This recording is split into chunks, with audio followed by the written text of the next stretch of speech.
నమస్తే welcome to rhythm TV special story. విశాఖకు కార్యాలయాల తరలింపు అంశం జగన్ సర్కారుకు పెద్ద ప్రహసనంగా మారింది.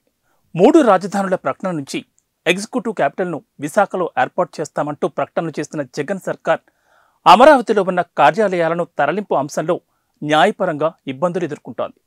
దీనిపై గతంలో సింగిల్ జడ్జి ఇచ్చిన ఆదేశాలను లిఫ్ట్ చేయలేమంటూ తాజాగా హైకోర్టు ధర్మాసనం ఇచ్చిన ఉత్తర్వులతో ఈ అంశం మరింత సంక్లిష్టంగా మారింది. దీంతో ఈ విషయంలో నెక్స్ట్ స్టెప్ ఏంటనే దానిపై సర్కార్ సమాలోచన చేస్తోంది.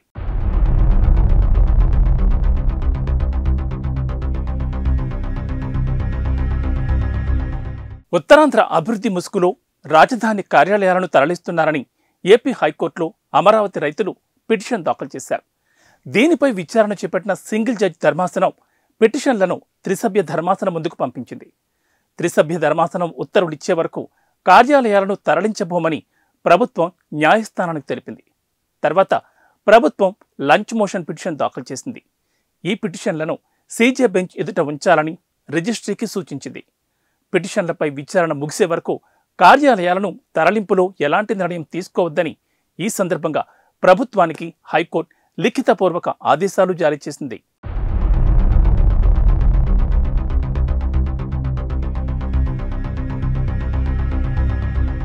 హైకోర్టు ప్రధాన న్యాయమూర్తి justice Dheeraj Singh Thakur, justice U Durga ప్రసాదరావుతో కూడిన ధర్మాసనం ముందు విచారణ జరిగింది. విచారణ సందర్భంగా ప్రభుత్వం తరపున ఏజీ శ్రీరామ్ వాదనలు వినిపించారు. విశాఖకు ప్రభుత్వ కార్యాలయాలను తరలిస్తున్నామన్న ఉద్దేశంతో సింగిల్ జడ్జి స్టే ఇచ్చారన్న ఆయన నిజానికి కార్యాలయాలను తరలించట్లేదని చెప్పారు. ఉత్తరాంధ్ర ప్రాంత అభివృద్ధి పనుల సమీక్ష కోసం సీఎం క్యాంపు కార్యాలయ ఏర్పాటుకు చర్యలు తీసుకుంటున్నామని, సమీక్ష నిమిత్తం హాజరయ్యే అధికారులకు వసతి ఏర్పాట్లు చేస్తున్నామని కోర్టుకు చెప్పారు. అమరావతి నుంచి ప్రభుత్వ కార్యాలయాలను విశాఖకు తరలిస్తున్నామని పిటిషనర్లు తప్పుగా అర్థం చేసుకున్నారని, సింగిల్ జడ్జి ఇచ్చిన స్టే ఉత్తర్వులను కొనసాగించాల్సిన అవసరం లేదని వాదించారు.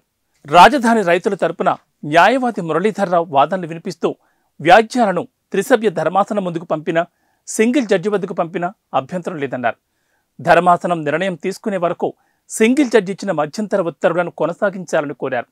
ఈ సందర్భంగా ప్రభుత్వానికి ధర్మాసనం పలు ప్రశ్నలు సంధించింది.